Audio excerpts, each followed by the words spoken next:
kaloi nu nei ko hat eknis nei ko hat chu kaloi nu ahi in ma chu ka senior ahi in ama ta sun ka thu khomin ani chu that for niha lang pungli vel la chu ahi in niha langa hostel la chun room langa ka room lango ba ka kal towin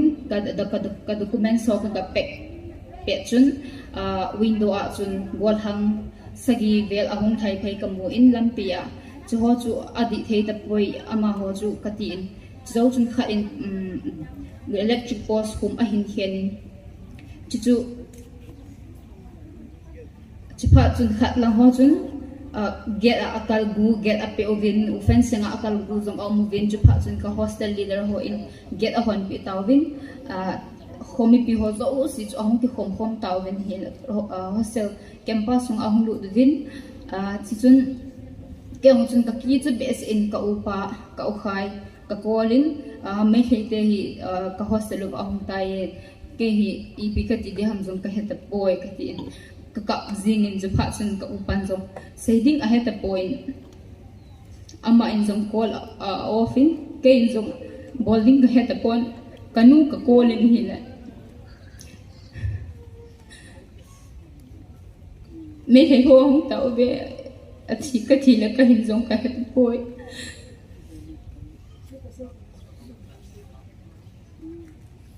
tuni hi ki ho na asaina kung hi mai thei tan te ka tin phone call ko ofin chi zo chun in mai langa pa chun nu pi ho chu apeng ovin ai kar zo se hin ko asa ovena hu kum su sa oven atin chi pa chun ka bon ovin ka ki ovin ka kum su in hi le kaloi nu ek ni su stera anum ta in Meilhei nu pi kha to an thota na ma chun ai kar ek ban sa hiding in cái chú các cái lệ bên mi tầm vào dị chun cái hệ độ cô bên tết thì các cái lệ bên thắt ya room mà các chi pay như là thắt ya room mà cái loại tết đó mi ngã cái xe nó mấy mi ngã cái xe lính pasal khát chú chung là ngã ya terrace cái xe là hiện room khát chun không cái xe không tao bên hiện là chú chun mi dấu xe check chạy hiện phát chun cái giống cái loại tết các cô bên ô cha chan các cô bên team bi ka tin hoi atin tin lai hungin atin lup na noi achun ka kisel khom movin ka kisel khom zo vin chom kha zo in Meilhei nu pi ten in chun chilaya nu mai alu nu chu ahung po to tap boy I hol di wa he atin ke zong chu ka hitan kaloi te yong chu nang na hi en g in 80 ubin ta nang kha ke yong ka kielin ke ji a kaloi ho a ke he do lai a ke he do lo lai ho zong ki he do a ka chi le ka hinu zong ki he do lo wa khonung le thu ki ko le ke ma ji a ka bonu wa ka chi lo dingu ka ki gelin ka hi thei ka sapon EPP hila pathin zong nai chi le chi dam le nam ka tin ka po do jing kan ka loi ti akun sun ke zong ima ai shi de le ka tin chilai ko me ka tin ama te ni ka khut lang te ni atu hanin chi zo chun ka ai card avein ka ai card chun amate ni chu EP ka hi zong a he point pasal ka daung phain chi pa chun ave in Khongsai asim do in aban le Chinsianching asim do kinin amu mo chun chi hi kuki ahie atin kaloi nu hostel sunga chun pasal room khat se si umin chilai room a chun ei khum hanin kalut le kaloi nu ek ni su anum time witness EPT hon de have ite ni katit abansang ima de ponte lung ni ati en kem chun kalung amongin chom kha zo nu pinu chu ahong ludin chilai tu ni phone na choyu bam ati en phone ko choi po ve ke ho phone choi phalo a hi ji chun katin to hi thu ho hi na he diwa hi e i macha ka he po ke ho hosela ko ven phone sang ka choi po ve katin ke chun phone ko phone agu a ko ke choi ji a chu kanute ka ude ka hopi the hi in chilai ka chun ka phone zum chu ka anga ka po hi in chu phone ko la hung jing in la ka pik thei mong pon ka masanga Meilhei nu pi nu chu a sin chu pha chun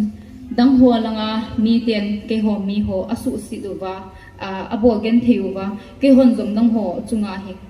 dunia he ka bol du he atin zo chun pasal khat ahung lun hun hin kai do kum ven atin mai nu pi nu chun khungai in atin achi do zo chun I ma chan da lo po nge yong ki cha hi atin ka principal ka vice principal nu ahung lu din ahung lu chun ka vice ni jong a safe the naw ven te ka tin aman zo ima cha bo the pon police hon ko wa hele pe pe na ka tha di wa he ati pha chun ka mem nu zo ak chan a ko pon hi wang ka mem dang kha akolin akol zo zo chun chom kha zo chun in mai langa hon hum peng jing ban hin kai do do even ipiding a lai chuna khum de ham ati uven kot ho zong a pe hong bu uven chu zo chun ai kai do pai pai ta uven lam bin nga janim srot tau bong lam bia chun lam pilin nga chun janim zot na nga chun ai hin kai uvin ai vo lam zong chu aki hepon ilu su theloi keng su thelo ai pe theloi sing uvin gading bola ai bolo vin na lam pilai chu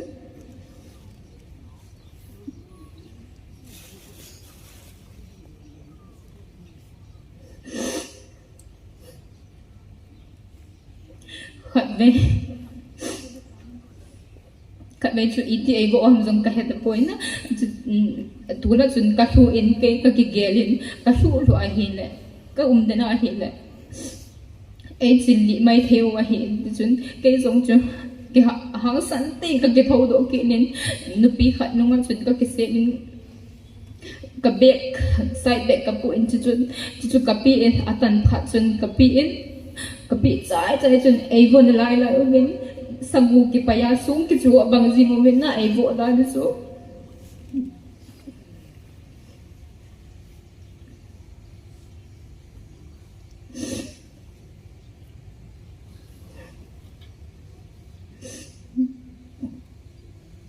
lai chun ai pui pe ke oven nu pi khatin ahung peng I pe nga tu chan na him hoi na lai ma si ubin lang atil ubin lang hal tao mang 80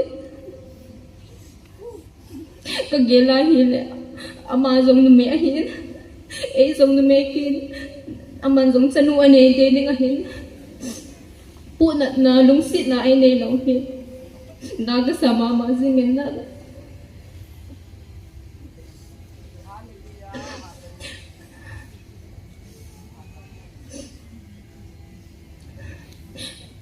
aban ai kai pheki ubin ai vuki ubin lampi ko ma in khala chun mi khadin pasal khadin me thala ai doi honi kanunga chi te chun ipidinga toy na ka bun ham mera pai bi na ipulo diu hi chu mem ga nag na me thal chu koi do masain atin khatma jung ai kap te povin a me thala koi den ka ko ma ka chi ka vet ke le chem jong ak choi ubin sung tum jong ak choi ubin thin ke jong ak choi ubin chilai chu kalung ge le pe ham itile kuna ai bo jing wang wa ki thi pai la wa hi a chem choi ai pe choi chun ai kha be ai ban le ki thi bai ni nga hi o ka tin taw na ka ki mane pathin ko ma pathin ne hu do in ka gal mi te ma sanga ke la jam na ding ka he pon pa nang ama nang ne ki thu pilowa hi le ke ima ka hi poi ka ti chu pha chun chom kha zo chun mera pai bi in ka thun ma sang je bo chun ke hi hu halloween ka thutan ka thu pha chun ka loi no hi ti hi na sei nang de thu pha chun nang zum chu hon kha in na vo ve in ke zum chu hon kha ne vo ve athia lam pia ai da tha ho na hi ai da tha o hi atin police te ahungin police te in hospital ai admit ve atin ai thauwen chilai chun ken hospital ka thun lang jong ma cha jong pe het pon CT scan room ma brain CT scan la dinga ai pui to pe chu ka he in chong chu kalu chang pu ke ma ding hi pha chang hu ka hin he in kalu chang pu ke de hi tai ka ti mi kha chun hung dam nan te ololin atin phanan te lung neu he dai ti kem chu hu ka he kit ta pon ala zo vin ICU room ai to lo vin ICU room ka chun kalu zong asu in dap zong kasa in tui zong kadu in ahie bangin khat sa ai pi povin aban le chu zo chun kanu phone number in langa ho pi thading phone number khat nei pi in ati ken zong ka khu het pet them khat ka het pet ahie zi chun kanu phone number ka pi in aban oxygenate ubin hu ka het apon zinka lang hu ka het ki chun zinka lang pungku le 45 am la hong viding ahie then zo chun male nurse ho dressing a hung movin ai su thing chai ubin ai su thing zo ubin aman jong male nurse ba chun call a pick in nang ho Chinsianching doctor khat Meilhei doctor khat akithat e atin a call zo chun ke ko ma se kenin Chinsianching doctor khat akithat ni lo ham ai tin keni ma ka he poi ka tin ban le ama jong chu achi paitan chom khat in kaloi nu eknis a hongem ama chu a hong phain ke lup na chu na hong phain ke chu ka to denin ka mu pha chun weknis mi to si ka hi ji chun kaloi nu ko ma hi tin ka sei ma sa in ka mu ma sa chun weknis i hoi hone ka tin le ka noi honin zo chun aman apot na ding thu a hin sei pai in kel jong iti ka chang sa ane dan ha gon ham ke jong ka hum de he ka ti pha chun ama jong mi ni ya ki po do thei poi mi khat bo po do the a hi e jing le nang po do tai atin aman jong apo do ning thu a hin sein ke yong chun amang chu chom lo khan alup na achi pai ke tan ken jong kalung ka ge in phone la ki nei lo in lam te la ho pi dim khat cha ki het lo phone ka nei lo ji chun ka ko ma na ga ho ko ma chun na phone hin mangenge ka ti a phone ka mangin kanu ka kolin hanu kadam tai ka ti kanu ko ma sun kanu ko ma ai siwa ko min kadam dom tai ka phatai ka ti aman jong pha e ati se ding jong ka het pon aban le phone call ka okoin apo do da ding lang bo se ka gel do tan zan chun naganar su ahum gen nang jong na loi nu apo do na nang jong na po do na thei po do gangene apape na hi na nga dinga ai tin na ken jong ka ute ka sei ta ai la do du ai hi ka tin aman jong apa ai tin som kha zawin biscuit a hin join biscuit le tu a hin join biscuit chu ai ne sa ji zen ke yong sun ka thai thei pon na ka thai thei pon tui ta chun kamum thum ji in ka wal ji in hi chun biscuit chu kane chai poi ai siwa kum song chun doctor hon lo ai pi win a hi wangin narson pi ding lung jok ai gel po win aban le lo ai pi ho jom chu khununga ka bet chun expiry date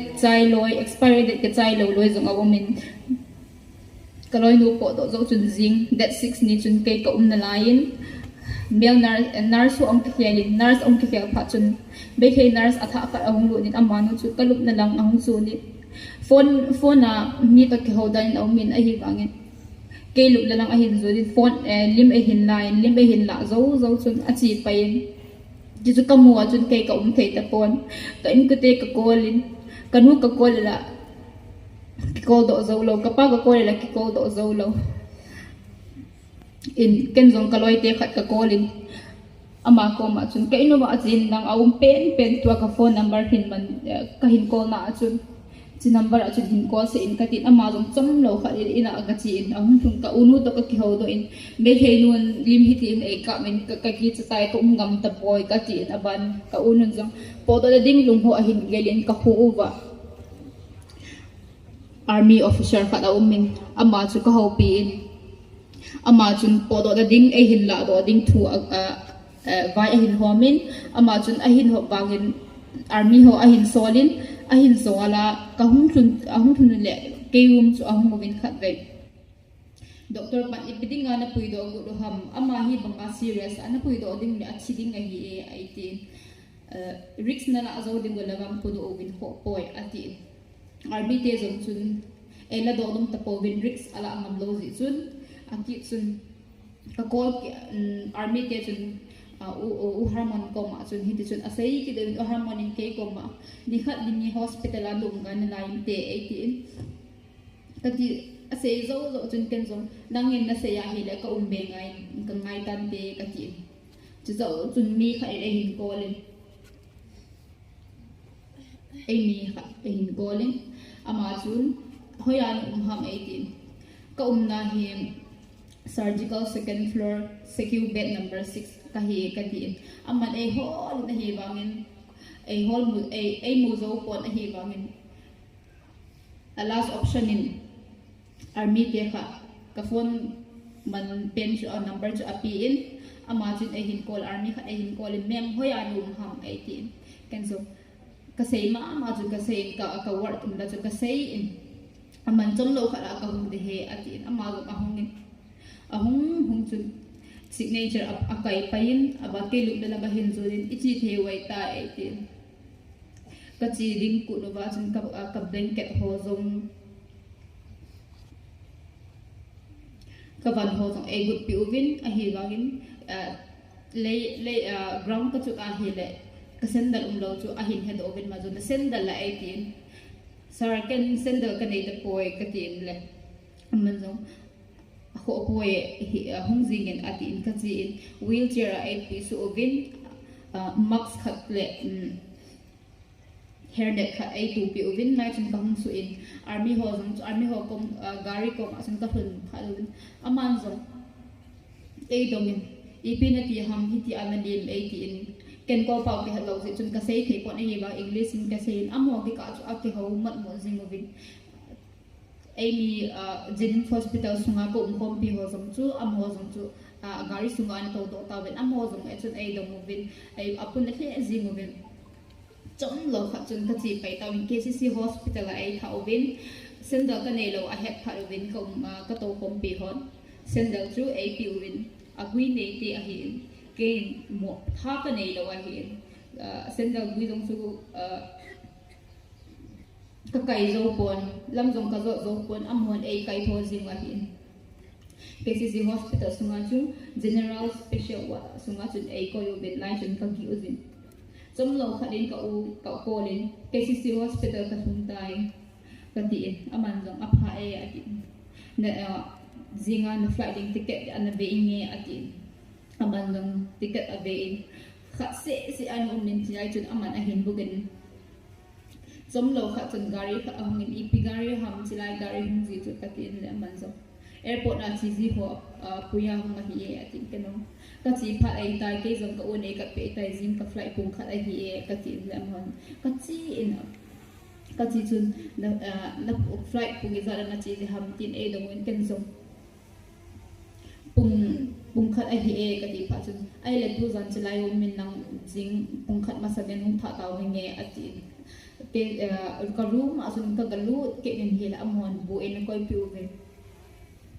chlai chun bu jong ka ne thei pon tha jong ka nei lo ei lu si umin chi khia chun bu ei mop ji ka ne ka kilo ko min bu ka ne bo ne lo ne he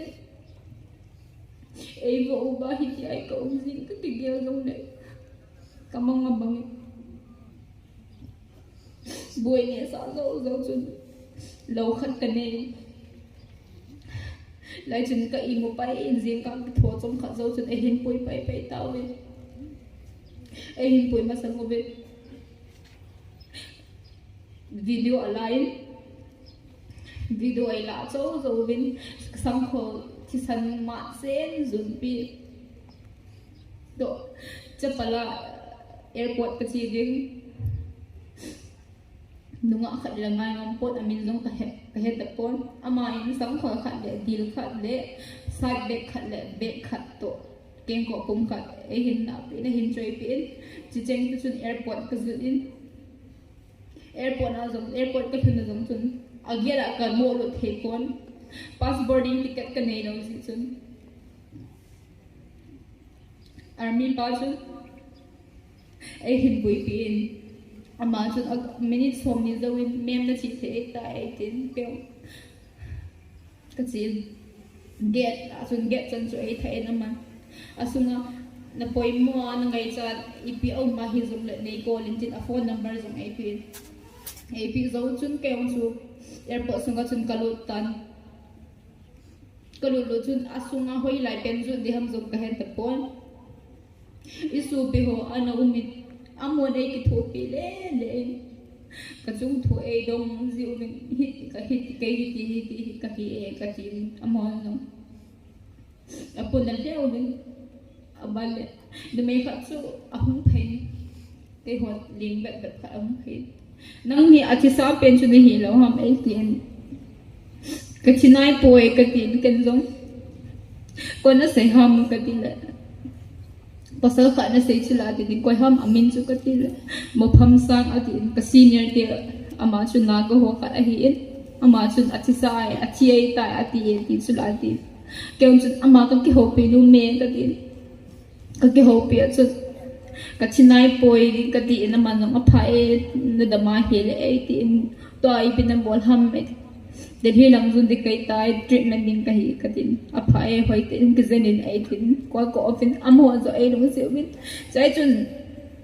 sum giống ý mà sao giống con ấy là vậy cái sự gụng cái quan si cái in nè làm bia ấy mua chun ấy đúng không họ chun sum ấy hôm gì mình nagilkil na daw sa ahile na nagkatso na din ay home si ubin kan zong angay po katiba amon ay pite ubin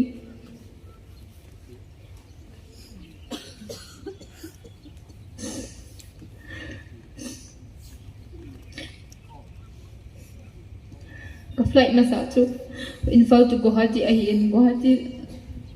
ang chu kasi piding quay masam lo ahin hay bạn na nên mi khát cả mồi ama nu chút ai Guwahati chân alien phung pit ama chút ai cái thu pit lên na za la Guwahati gathunga zo va Guwahati apat sa chu Guwahati dong chu kapi na apat sa dong airport sungang kalut kha nai lo ka het lo ai hi chu nei ka chi na lang din ai hil na lain he uke ni ma cha ka he poi katin aman zong ai ki thu pin aman zong ama zong chun security ho ko ma ama hi ti a ki su khai ni ti ana poyu bin ima cha he poi atin security pa zong chun ka chi na ding ai hilin ban security no me kha chun check bosa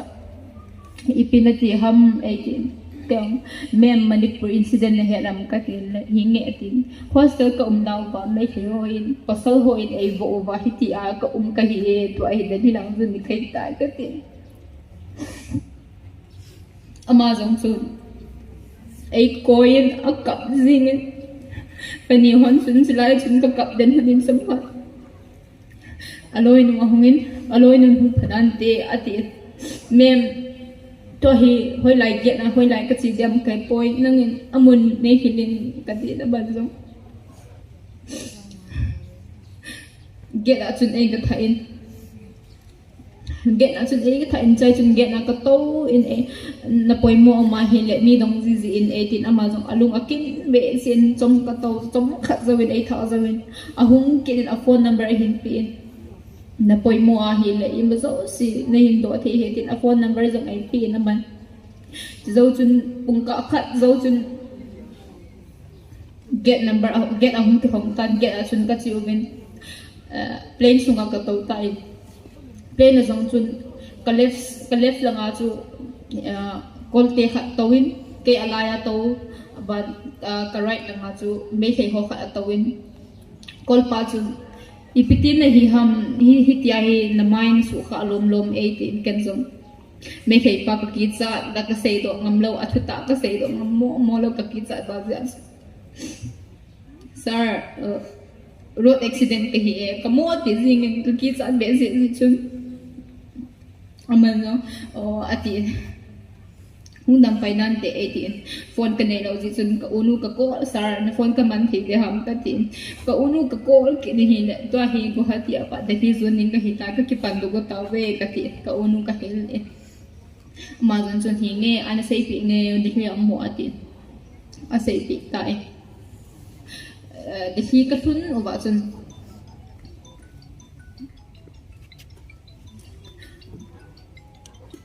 airport sung chu ka het kit lo sarpa ko ma chun sar na phone hin mang kit nge ka ti ka unu ka ko ke den ka hung thung tai get a chu ne nga ovin ka ti amang chu nge a phai un na nga taw nge ati kein ka het kit lo isu piu nu pa khat nu pa ni ama ti ni to ka hung to khomen ama te ni jong su na ding ka het han lo in ke ho thum se kong su du pha chun get number 3 lang apo to ding ka hi ziwin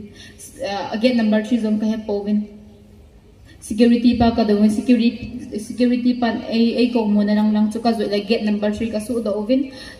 airport sunga chu ka lai ovin chun isu pi povin video ai hin la in ka za chai la ta hin ka za chai ka mai sit to min ai vile chinu hi ai ti ding ka za chai la ta hin ka ti amang chun ala ta hi chum khat la in hi wangin anga paitan cho chun get number 3 ka in ka uten e hin na dawin ka chi pai du wa hi ke so delhi ke so te e na nga ovin atin airport a chun ka nga ovin delhi ke so jong ahung thung ovin kamel ka umdan ka ta sa pu dan ho ave ovin hi theilo ma sa pha ri chun ke so chapel la nga chun e hin pu ovin vai thuna tawna kanayovin kanay zo win M's Trauma Emergency Center ay puyovin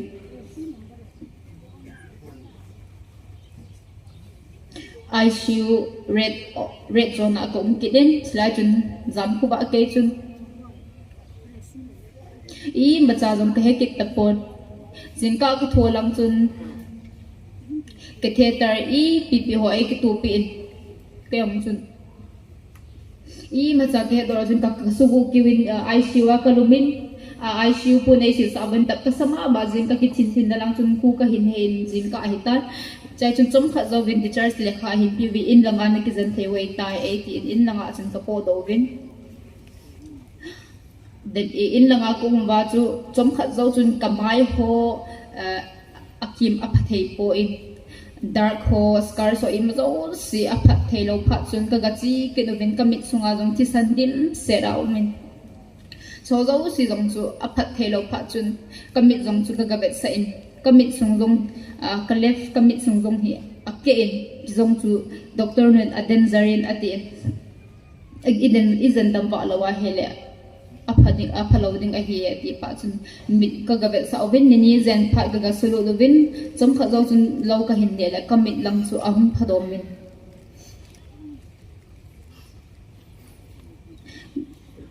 kam phadom pha chun date 25 ni Mizoram Delhi apa chun Mizoram ka hongin Mizoram khat ka den chai chun tua khat zo chun khat ve ni chun ka hong su in chalaya dang ho dam pi te masanga hong ding thei ka hi in ka se num pen chu iphyam itile hi da bang thu gim da ka thu ba nga I masanga thina ding thu da ding jong le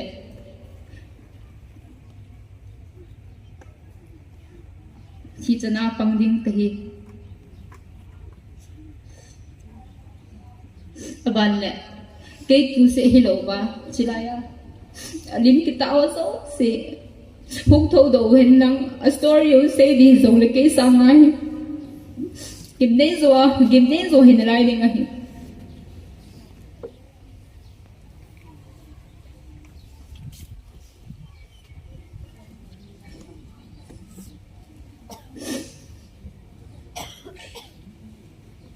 Japang lunghlom akizi chun